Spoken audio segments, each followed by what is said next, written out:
Hello and welcome, everybody. It's good to have you all here for another edition of the Lunchtime Discovery Series. My name is Chris Smith. I work here at the North Carolina Museum of Natural Sciences. And as always, it's good to be your host for our weekly program where we get to meet interesting people who are doing interesting things out there in the world of science and nature and education.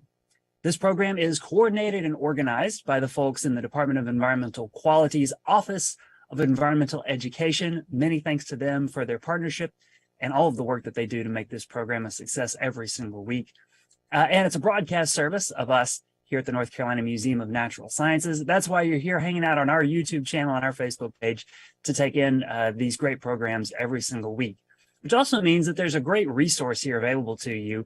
You can go back through the archive, the YouTube playlist, our Facebook page, and find lots and lots of great presentations. There's a lot of good learning that you can do by participating in the Lunchtime Discovery Series, past, present, and I guarantee future. So we're excited to bring you this program this week as well, because today we're actually going to be bringing to you 3 guest speakers who are going to be sharing their expertise and insight and skill with us today. As the program moves along and as we're listening and learning, make sure that if you have questions, thoughts, comments, that you're putting those into the chat for me, because after the slideshow presentation, we'll actually go and take your questions. So this is very important. All of you watching, you need to be paying attention, maybe even take a few notes, because there's going to be stuff you're going to want to remember from this. I'm certain of it. And then as you have questions, pop them into the chat.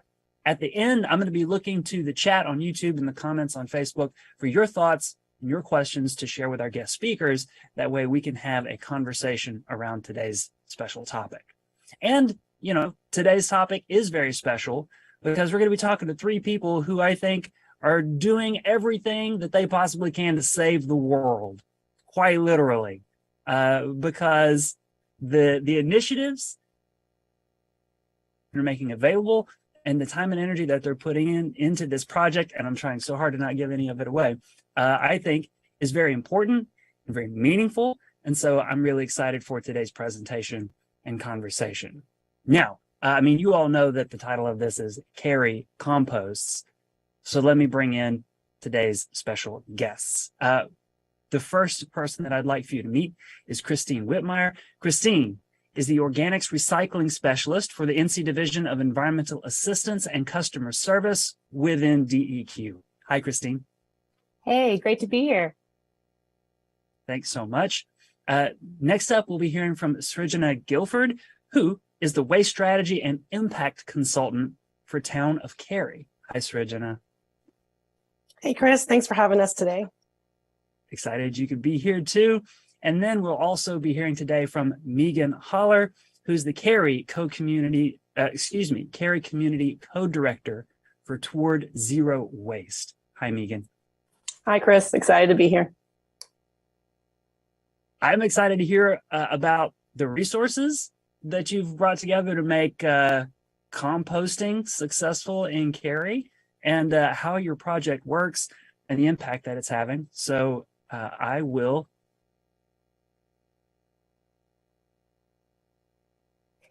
Well, I'll let Trishna share her screen, and then I'm going to kick it off. So just give us one moment to get situated. All right, here we go. So again, my name is Christine Wittmeier, and I'm DEQ's Organics Recycling Specialist in the non-regulatory office. And our team assists local governments, recycling businesses. We provide grant funding, and we gather statewide data. And I'm going to start today's presentation by discussing food loss and waste across the United States and North Carolina. According to the EPA, over 1/3 of the food produced in the United States is never eaten. And when food is wasted, it also wastes the water, land, and energy that was used to produce it. And food waste is the single most common material landfilled and incinerated in the United States. And according to ReFed, North Carolina generated about 1.74 million tons of food waste in 2019 across all sectors. And at the same time, 1 in 8 North Carolinians face hunger. And this issue affects everyone from homes, schools, and businesses. And to help fight food loss and waste, USDA and EPA announced the United States' first ever food waste goal to reduce food waste by 50% by the year 2030. And at the same time, they released the food recovery hierarchy, and that prioritizes the best way to prevent and divert food waste. Similar to reduce, reuse, recycle, we first need to reduce the amount of surplus food, feed hungry people, feed animals, use in industry, and then finally compost. And even though compost is second to last, it is still vital in preventing organics from filling up our landfills. Instead of being wasted, organics across North Carolina could be recycled into a product that helps build our soil so we can grow more food and contribute to a circular economy. So what is composting? Well, composting is the controlled aerobic decomposition of yard waste and food scraps into a natural soil amendment called compost. The four main ingredients are carbon, which is our leaves and mulch, nitrogen, which is our food scraps and grass clippings, water, and air. And what you compost depends on the type of system. And it can range from having worms inside your house, composting in your backyard, or on a large industrial scale. So here are just a few common examples of what you can compost. And again, they do vary based on the type of the system. You can always compost fruit and vegetable scraps, egg and nutshells, rice, bread, wheats, coffee grounds, and tea bags, and 100% paper food soiled products like pizza boxes or paper towels. And again, these items in the always column can both go in your backyard and at a food scrap drop-off. You can sometimes compost meat, bones, dairy, fats, oils, and BPI certified compostable products and plastics.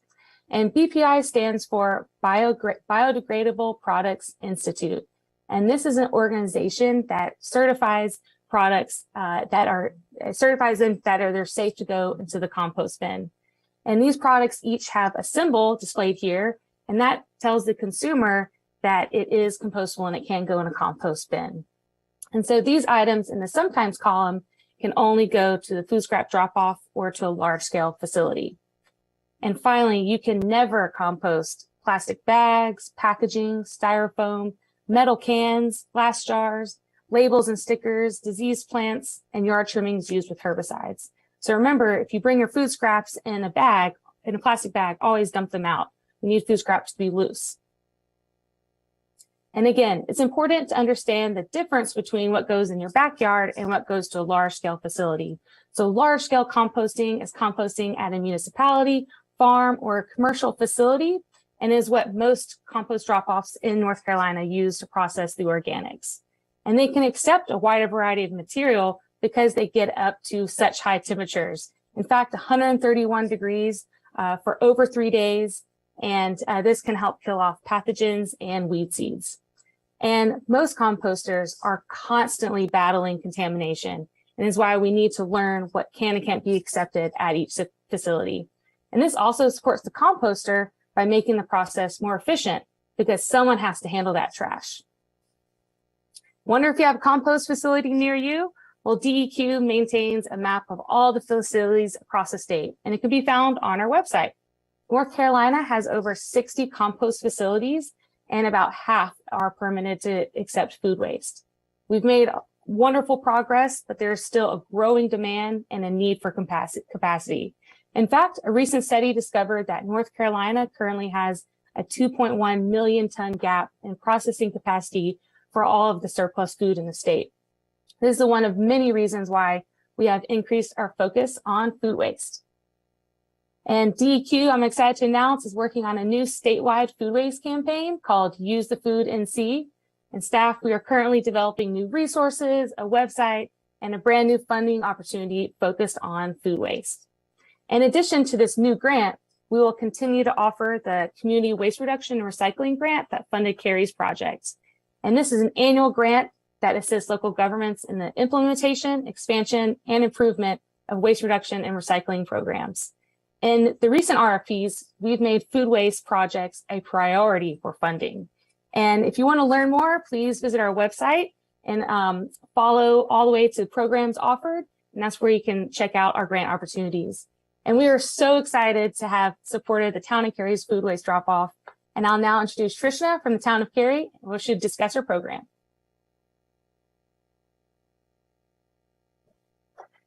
Thanks, Christine. Hi, everyone. I'm Trishna Gilford with the town of Cary. I focus on waste reduction strategies. And Cary is located in the heart of Research Triangle Park. Our proximity to RTP has had a great influence on the growth of our community in both the citizens and business populations. In fact, about a few decades ago, the percentage increase of growth annually was in the double digits. And right now we're hovering at about 2.5% annual growth rate. With this brings a lot of challenges, yet a lot of opportunities for us to look at how we manage our waste in our community. Our population right now is at 180,000. And as it continues to increase and waste streams change, we know it's really important to continue effective waste strategies that meet the needs as well as the values of our community. Food waste is one of the areas that we decided was a great opportunity to dive into because we know that it could ultimately possibly impact the total.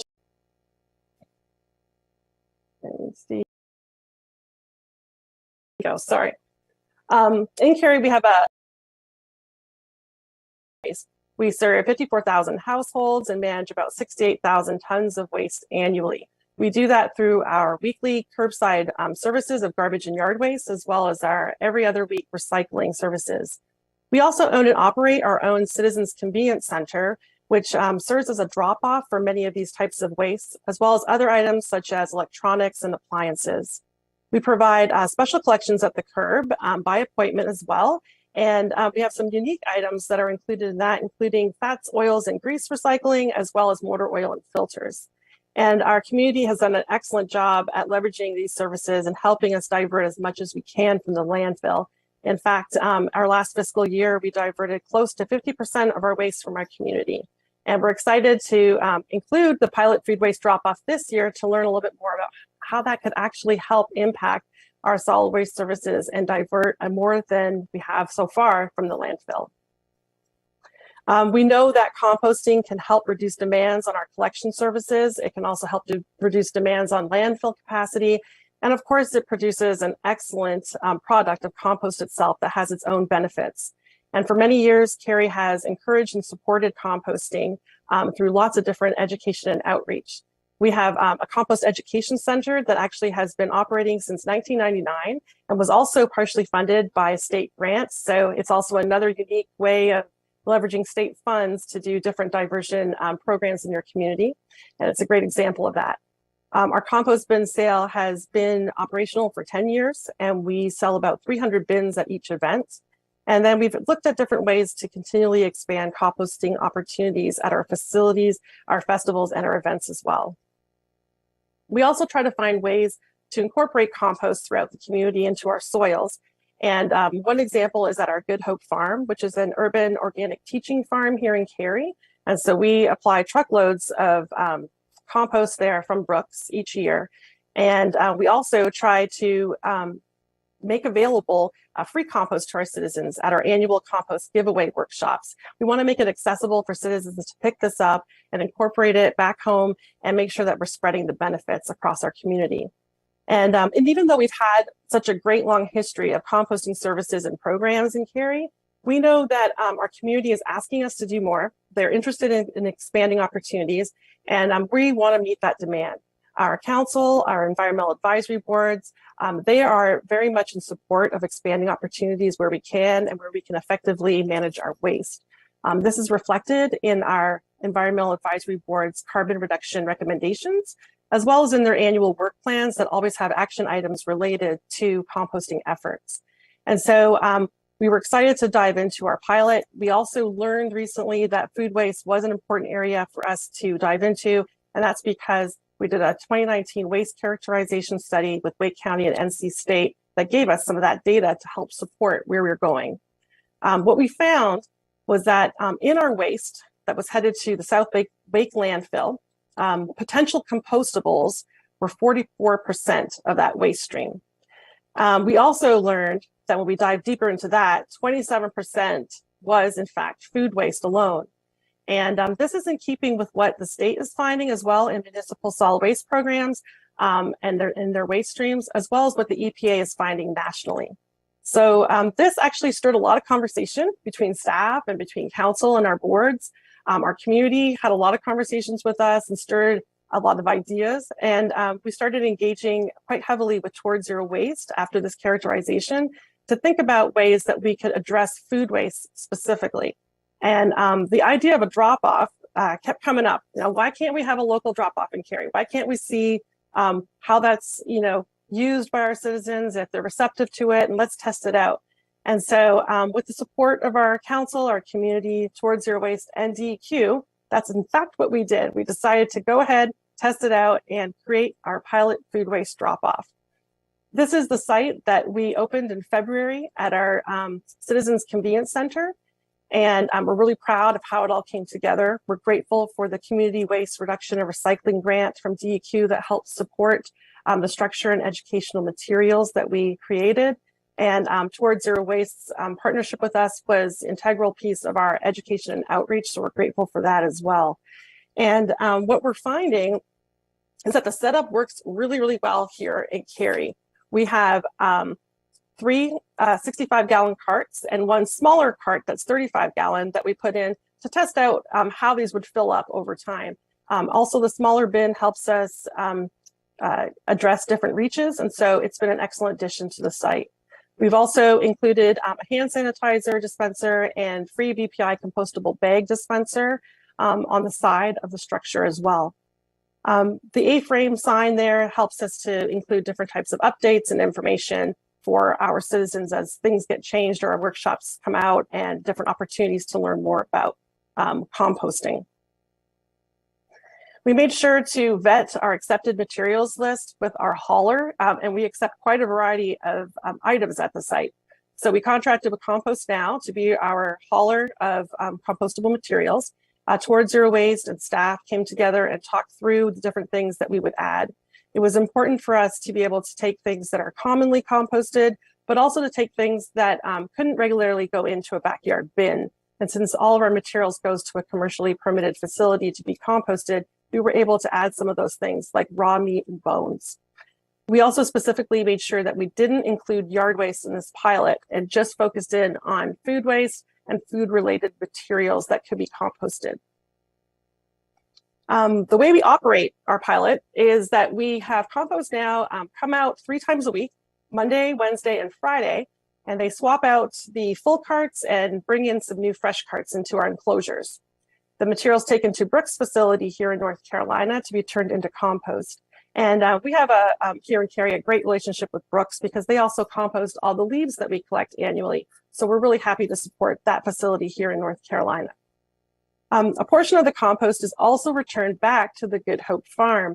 And that was an important part of how we designed this pilot. We wanted to be sure that the efforts of our citizens were also reaping benefits here back in Cary. And so we were able to set Good Hope Farm up as a community garden partner with Compost Now, which means that they get to have access to some of the earned finished compost that's created by our citizens' efforts. And in fact, Good Hope Farm has access to the equivalent of 10% finished compost, 10% of the total weight of collected material at the site. Now, we chose our convenience center as the location for our pilot for a couple of reasons as well. Our convenience center has been operational for over 25 years, and it's a really well-used site. It was already a place where citizens were coming to bring materials and drop it off. And so it was a natural fit to start a new service here where folks were already used to bringing materials and leaving them behind to be diverted from the landfill. It's also a staffed facility, open 7 days a week.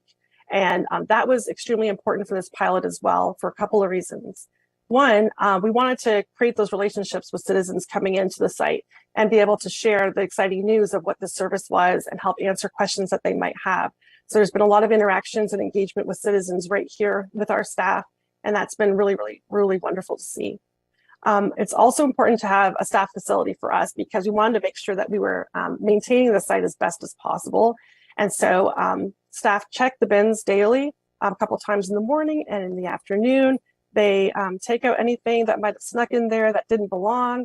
And they're also able to change out the free bags, the hand sanitizer, all that good stuff to keep our pilot operational.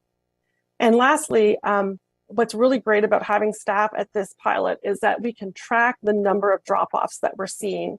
When folks come in, they stop before they head to the different disposal sites, and we are able to just click the number of folks that are coming specifically with their food waste. It also didn't hurt that this site was 1 mile from our downtown farmers market, and we thought that might be a logical fit too, and we would see if people would start to bring that in as part of their routine when they come on the weekends to the farmers market and stop by here at our site. I can tell you that having staff be able to see how the site's operating and to talk to the citizens there has been a really great success part of our project, because relationships have been being built. I see folks coming in on a regular basis, having a first name basis with our staff, and kind of chuckling about the different things that they're bringing in to drop off. So, you know, we kind of see what people are doing with their backyard barbecues, and they're happy to show us, you know, how many corn on the cobs they're bringing, and it's kind of fun and neat to see. And of course, all of this didn't happen overnight. By the time that we started writing the grant proposal to the day that we launched was about 15 months. And things kind of aligned for us, though, over the last couple of years to get this off the ground. After our waste characterization study, when we started having discussions with the community about opportunities to divert food waste, the state opened up their 2021-22 grant round for the community waste reduction and recycling grants. And that's when, as Christine mentioned, they decided to put a priority project line item in there as food waste reduction strategies. And so that was another nudge to us to go ahead and dive into this project. It gave us some backing to kind of see where this would go and get support from the state as we built it out. Once we were awarded the grant in April of 2021, we started the design and the build, and we launched out of February this year. The design development, of course, was also a really interesting piece of the project, and it was fun and fascinating for us. I can tell you that, you know, where you place your structure, if you design something like Cary, you will learn quickly about a lot of different things, including different aspects of commercial permitting.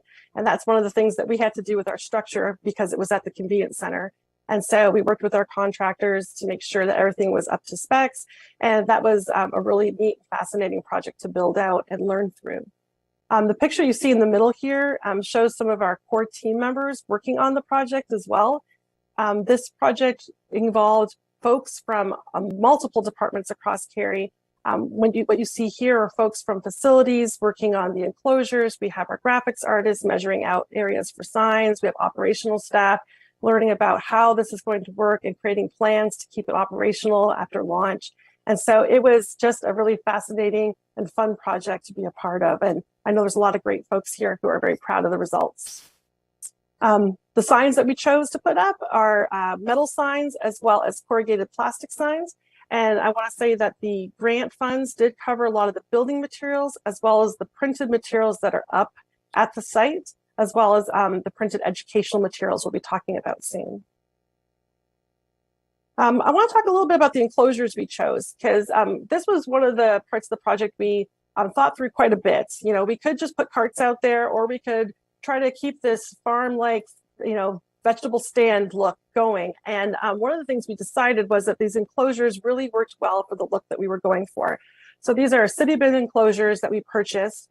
When they arrived, we did have to put them together. But a couple of features that they have that work well is the front door that also has a lock. It is where Compost now is able to open the enclosure and swap out full carts with clean new ones. And then the top lid opens up, and that's where the citizens can access the open carts inside each stall there. The lids do stay open once they're lifted, and they do have a soft close, which was really important for safety. The enclosures themselves also offer more real estate for signage. If we decided that we need to add more information on our structure itself, we can just go ahead and slap that right onto these enclosures. So those worked well for us in that way. The dispenser that we have for our bags was something that we chose to include, as well as the hand sanitizer, just to make, you know, more convenience and comfort for our citizens that are coming out there. And we're hoping that the free bags that they can take will encourage them to continue to fill up with food scraps and come back every visit every week just to keep this pilot going and to divert as much as we can. The grant funds did cover about 1/3 of the cost of the project, and the other 2/3 were really more focused from the town as part of our 2.5% match, as well as the contractor's costs to build out the structure and our hauling costs. A funny story, just to tell you about our launch, something funny that happened was that we had worked hard with Towards Zero Waste and our marketing department to come up with a really fun way that we were going to launch this. We had dates set out for our news release. We were opening on February 7th. Our news release was going to come out on that Friday. And we had set up some teasers beforehand, letting folks know we were opening in February, but we weren't going to put an actual date on it too early because, supply chain issues during this time of build was really kind of making our timelines move around a little bit. So we just knew February was our date. But the day before our news release went out, a citizen came to the drop-off, was dropping off some other material and took a picture of what we had created. It was all ready to go. And lo and behold, she went ahead and put this post up and actually started the ball rolling. I got a call from Leigh and Megan that said, hey, cat's out of the bag. Someone's already put it out there. And there's a lot of discussion going on social media. And it was surprising at first, but actually one of the best things that could have happened. It was a great example of organic outreach that really kicked off the whole pilot. And it stirred up a lot of the enthusiasm that was brewing in our community. It helped us answer questions ahead of time from opening and hear some of the feedback so that we could address those as soon as our February 7th rolled around. And it really also helped support our citizens' participation at the site. And so what we saw was exactly that. When we opened in February, between the first week of operation and our second week of operation, there was an 83% increase in the amount of food waste drop-offs itself. And we have seen this total number of drop-offs continue to grow. To date, we have over 4,500 tracked drop-offs at the site. And we are really thrilled at how our community has embraced this new service. We've also noticed that food waste collection at the site continues to go up and remain steady. We actually had, in the first 3 weeks, 1 ton of material collected at the site with our citizens' efforts. And to date, we've had close to 18 tons or just over 18 tons of material collected. What was really exciting for us was that hitting that 18-ton marker meant that we had actually exceeded our goal in our actual project scope for our proposal of our grant. We thought we might hit 18 tons by the end of 1 year based on some of the studies that are out there for pilot drop-offs, and exceeding that goal was extremely rewarding for us and has a lot to do with the diligence of our community and their efforts here. We expect that if this continues at this rate, that we will be close to 35 tons by 12 months, 35 tons of material collected and diverted from the landfill. To date, our citizens not only have done an amazing job at dropping off food waste, but they've helped Good Hope Farm earn close to 2 tons of finished compost for its use as well. So let's take a peek inside the bins and see what we're seeing. Our bins are getting full with all kinds of food waste, everything from waffles and eggshells to pumpkins, pasta, and pizza. And speaking of pizza, pizza boxes are also an item that we're seeing show up.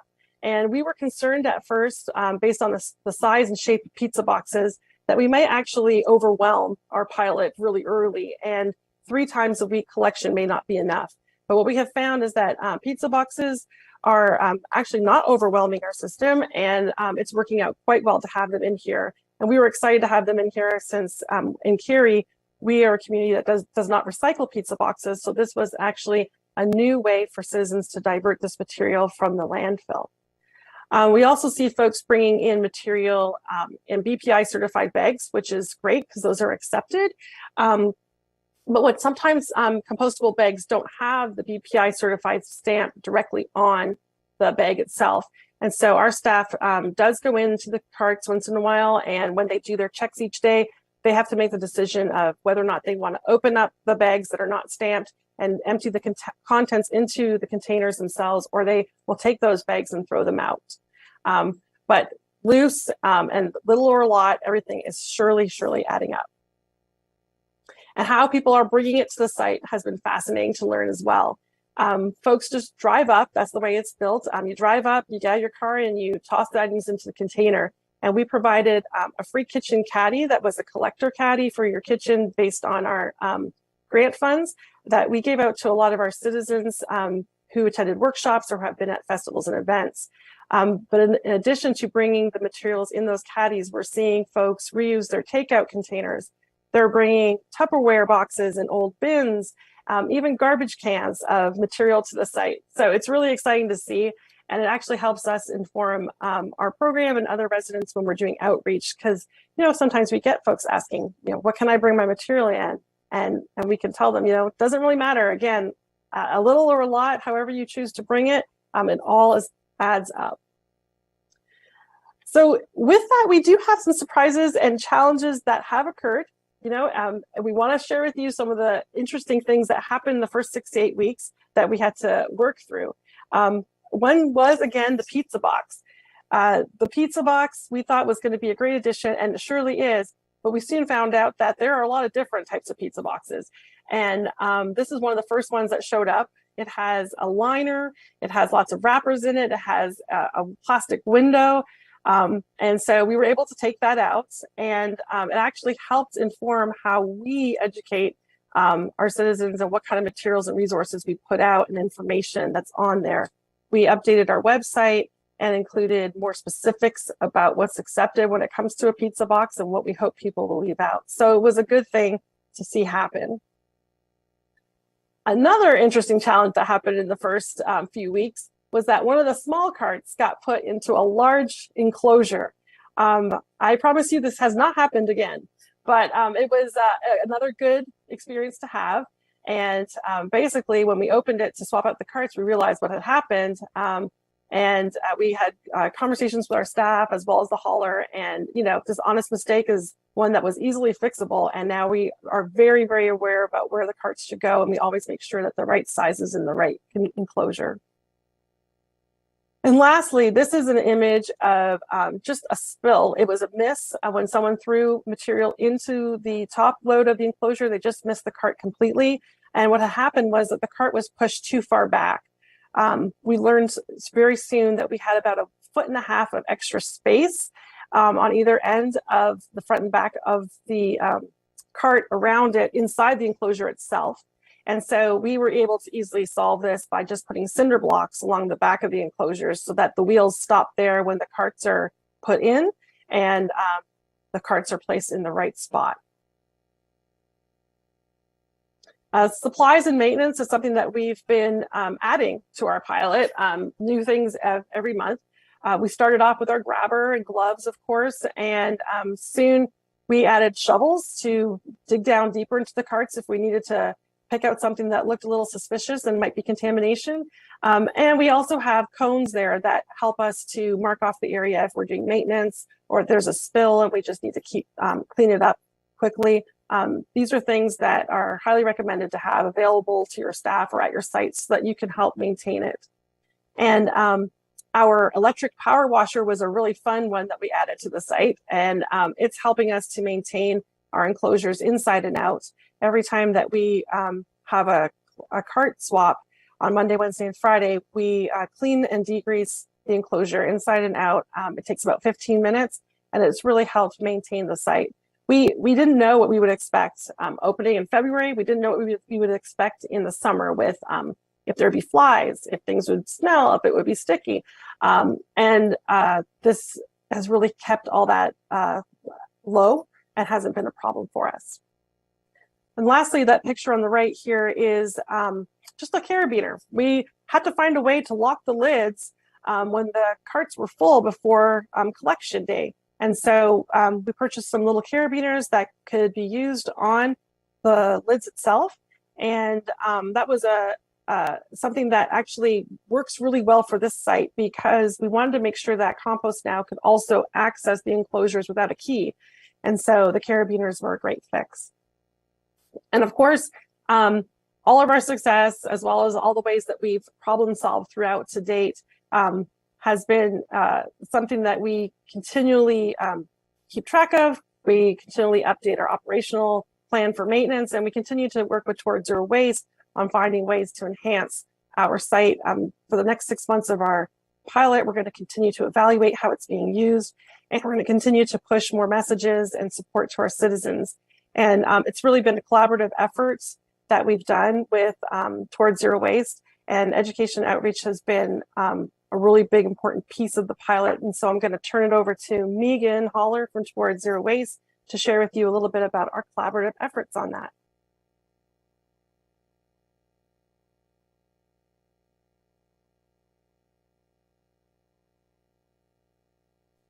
Thank you, Trishna. Again, my name is Megan Holler, and I am a Cary Community Director with Towards Zero Waste. I thought I would first tell you all a little bit about Towards Zero Waste and then provide additional background on the evolution of our partnership with the town and a little more about the specifics of our collaboration.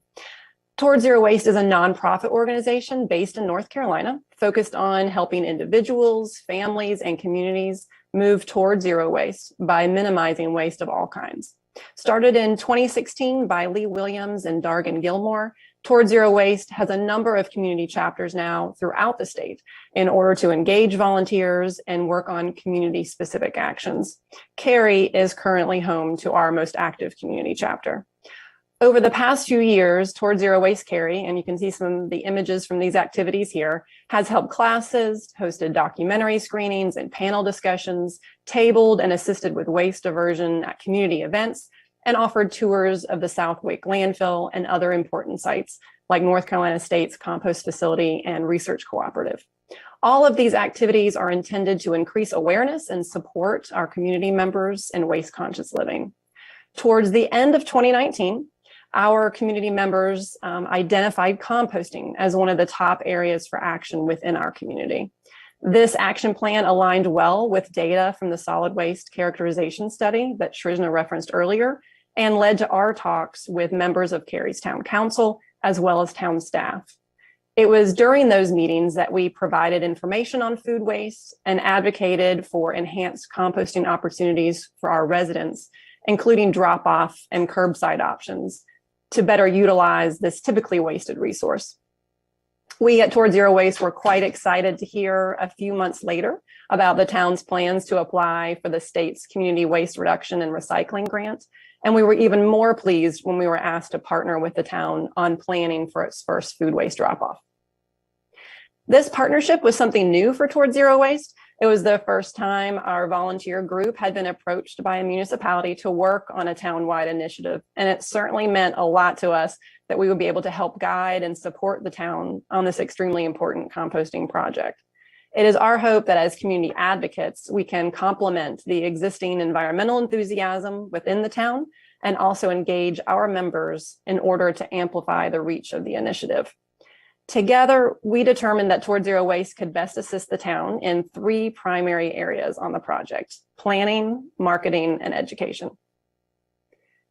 Starting in the summer of 2021, our Towards Zero Waste team met weekly with Srijana and her team to discuss everything from site logistics and construction that you heard about earlier to the all-important accepted versus unaccepted items list. Every decision was discussed and weighed with our goal to being to offer a level of community feedback and overall support to provide insight from our prior experiences, all in order to positively impact the final program. To support the town with marketing, Towards Zero Waste Marketing Director Andrea Rushing met with the town's marketing team to coordinate plans for creating and sharing content. The usual suspects for channels were utilized: Instagram, Nextdoor, and the respective websites.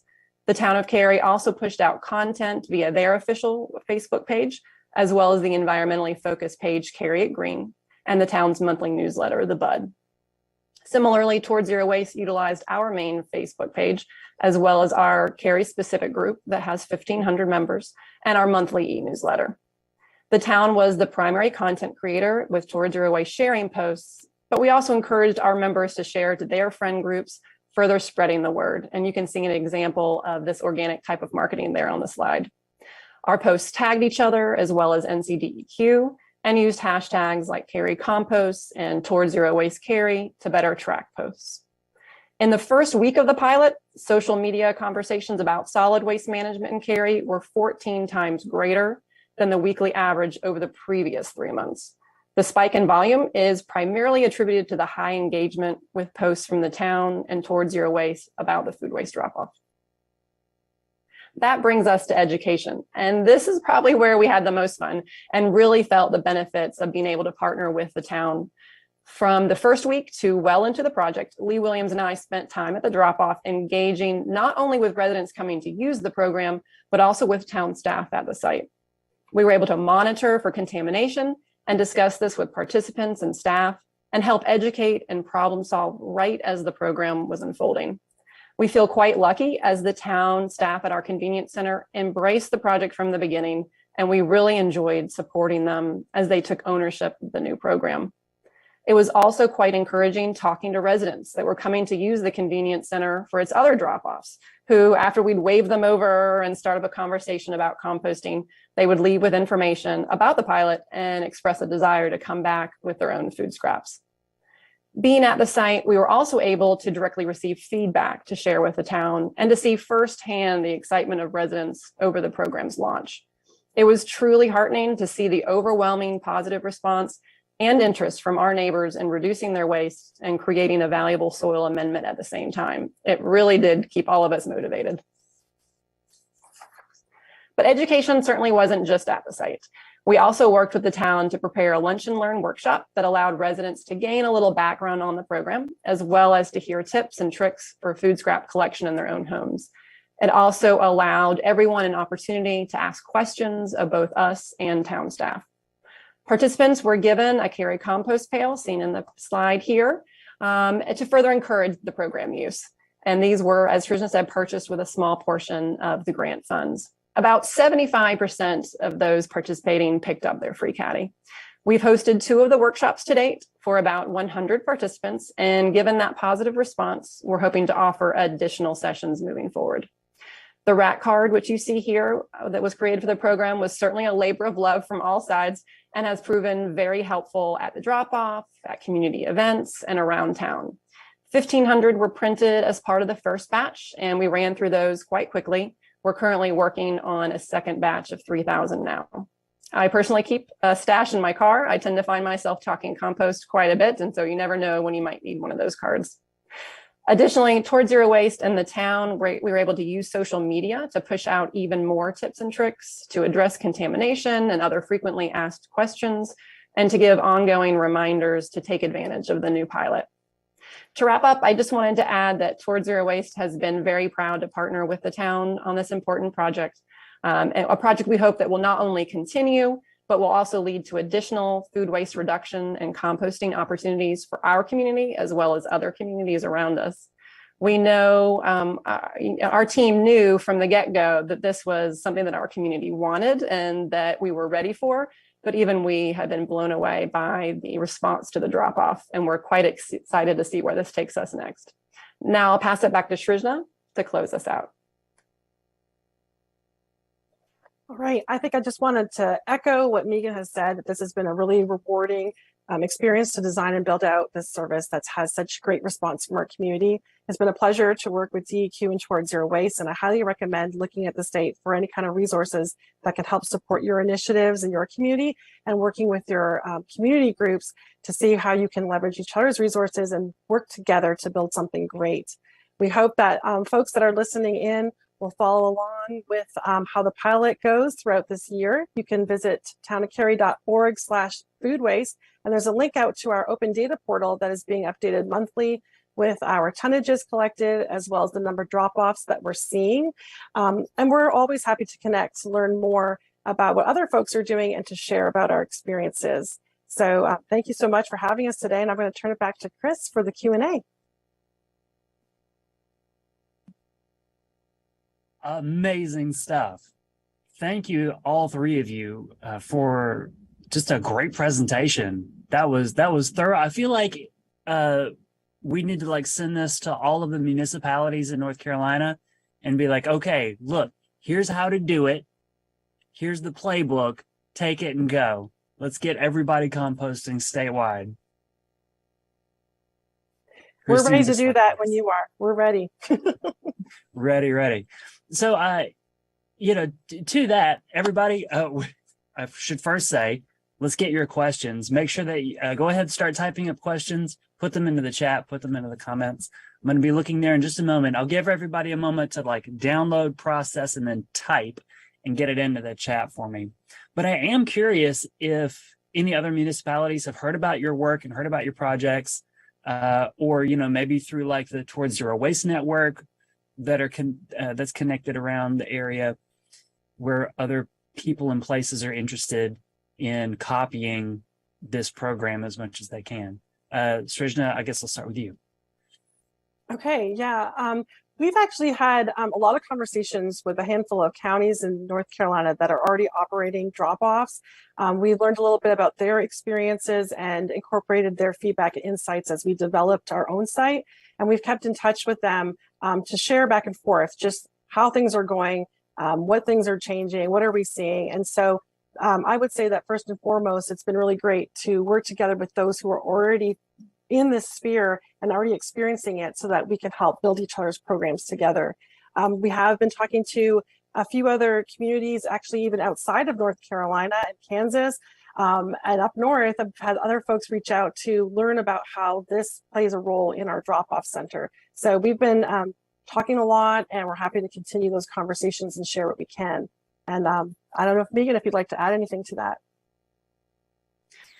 I could certainly add that I know that there's a lot of interest around organics management right now in a number of places, and that's really exciting to see. There are exciting things going on in other parts of our state, and certainly, as Trishna mentioned, outside our state. And I know that in our Towards Zero Waste community across North Carolina, there are certainly other groups, other community groups that are having conversations, just like we have had with the town of Cary, to try to move those pieces forward. So again, we're excited to see what comes out next. Yeah, and I'll just add that the North Carolina Compost Council is actually working on mapping where all the drop-offs are in the state. And so that'll be something that we can share out after it gets published and see so that everyone across the state can see where a drop-off is near them. Yeah, Christine, I was excited just to see even the map that you had shown at the beginning of the talk with all of the permitted compost facilities that are available, because even that would give folks a pretty good idea of how the efforts are going in their own communities or near them. Yeah, and that brings out a good point that some municipalities may want to start a drop-off, but they don't have a industrial large-scale facility nearby. So that's where adding and expanding capacity is a real focus for the state. Great stuff. So one of the first questions that's come in on YouTube that I've got for you is if the town will be able to add additional sites. This is certainly something that we're looking into because of the great response that we've had thus far. We're going to let the pilot run its course through December, but we have already had a lot of feedback from residents asking for sites more out west in Cary specifically, to just continue what we've started. And so we definitely hear our community's requests, and we're looking into the possibility of that for sure.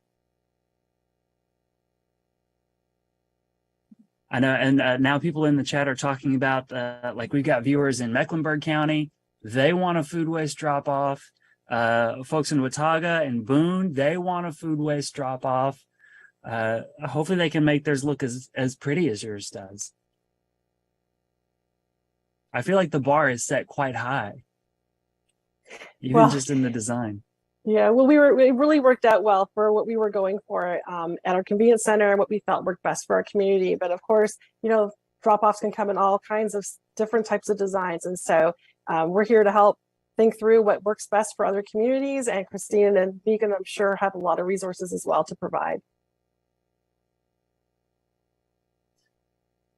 So, Christine, if another town, community, if they're interested in trying to figure out what these resources are, like some of these grant programs, is that something like they would reach out to you?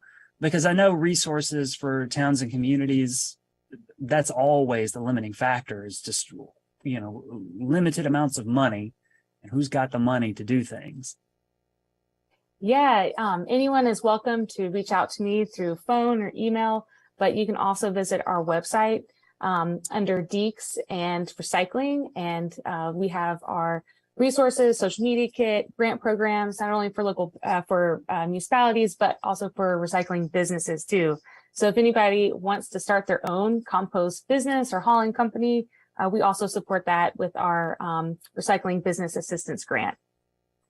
And just to add too, if your community doesn't have a large scale facility nearby, there's also a lot of momentum around community composting.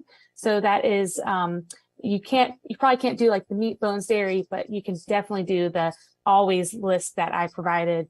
So the bread, the fruits and vegetables. So there's a lot of really wonderful community composting programs across the country.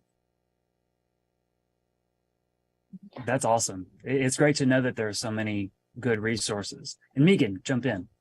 I was just going to add, in addition to the great resources on the state's website, anyone's welcome to go to our website, towardszerowaste.org. We have composting specific information that kind of goes over different options and what might be available in your community. And we can certainly help connect people with other nonprofits that might be advocating locally, or certainly give some guidance on how we have kind of worked with this process in Cary. And Megan, I had a similar thought or a similar question for you, since you've been doing some of this work in the nonprofit world, and like you're doing outreach events and you're talking to people.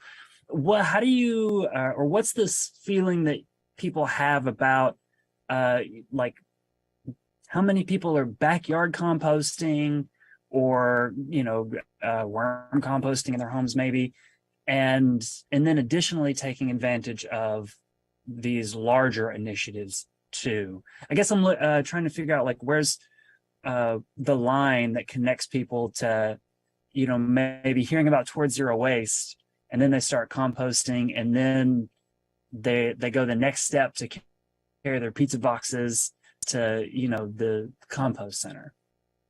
Great question.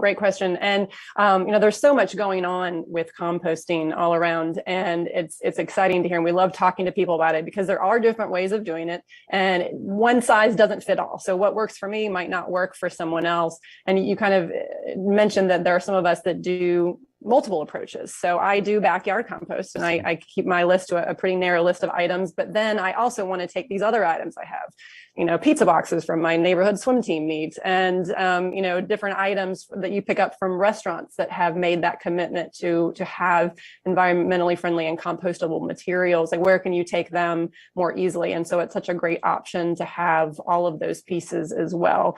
And so I think it's helpful that we all learn about that and know that just because something works for me, not everyone can backyard compost. And not everyone has the space, not everyone has the time. And so it's nice to know that we have different options, and it's critical for the whole system that we take advantage of those, because it's not going to be a one size fits all for each municipality even. It's going to take a combination of these factors.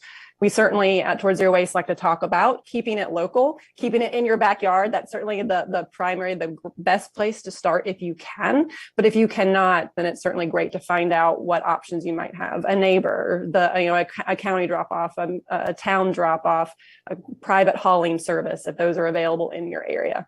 It's amazing what taking that waste out of your own personal waste stream, what impact it can have. It's quite astronomical. I also do backyard composting, and we recently, we had started just before, back in 2019, the museum is composting now.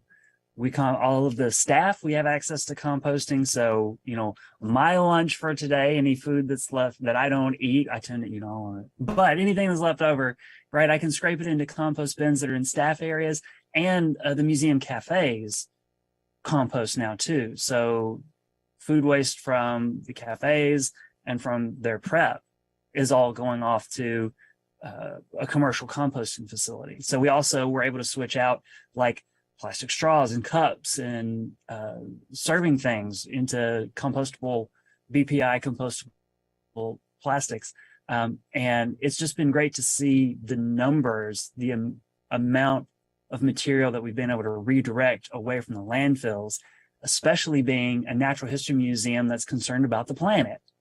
Because ultimately, right, like that's kind of what we're all getting at, is it's important for us to redirect the food waste as part of actually like making an impact on things like climate change even. Absolutely. Absolutely. It's exciting to see, and we love to hear about businesses and other organizations that are looking into options and taking those steps to hopefully first reduce the food waste and then, put it in its correct place and take advantage of that resource, like you mentioned. So Lisa writes, oh, go ahead. I just want to say that made me think, it's important to try and compost food scraps as much as possible and donate edible food. So trying to, only compost food scraps is a great goal. Excellent point. Thank you for making that distinction. Yes. Okay. There's a great question here. Lisa writes, I don't think most people realize how much food waste goes to the landfill. How can we help increase awareness on this issue? Yeah, we can help increase awareness through our social media, talking to your friends, your neighbors, even businesses can display it that they are proud to compost. So I'd say trying to talk to everyone across all sectors, from your homes, your neighbors, schools, businesses. So it is an important issue that I think is becoming just more aware, and there's more innovation around it.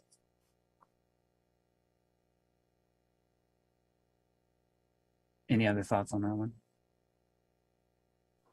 I can certainly add to that. I know in Cary, we're looking at one of our next projects that's up and coming, is looking at how we can educate and support businesses, restaurants and grocery stores and larger pieces to, again, spread that awareness so that hopefully it does have the trickle down effect too.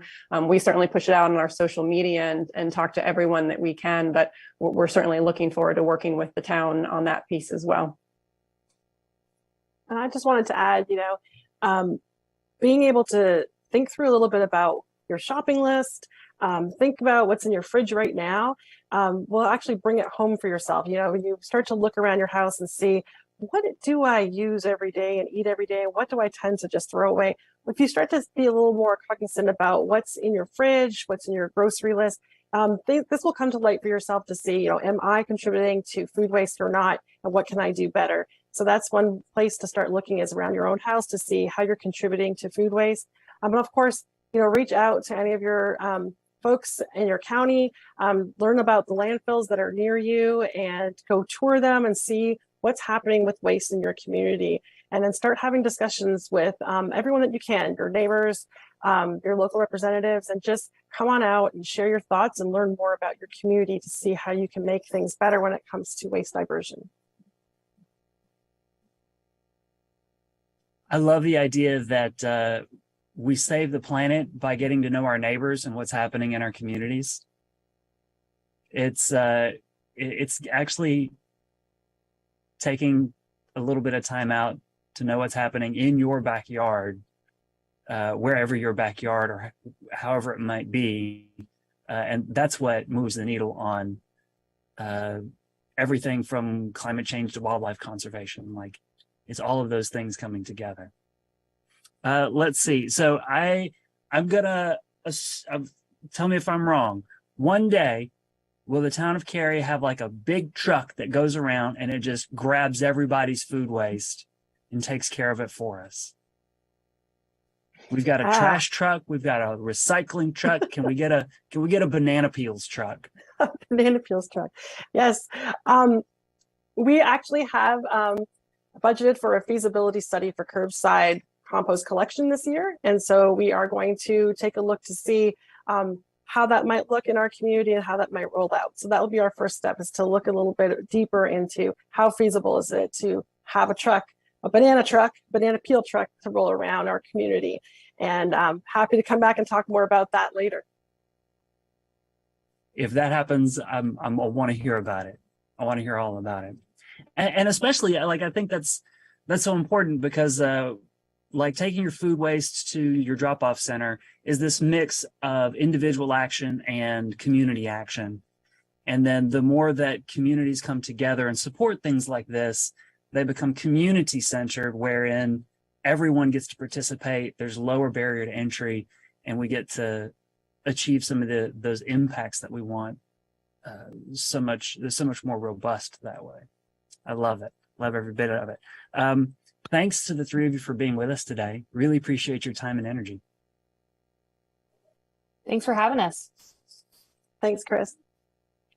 Oh, Thank you. I was going to point out too, just so that y'all know, there were several members of the Cary community in the chat who were very enthusiastic about the food waste drop-off. Like visit it every week, or have tried to visit and ran into some snags I see, but we got it worked out.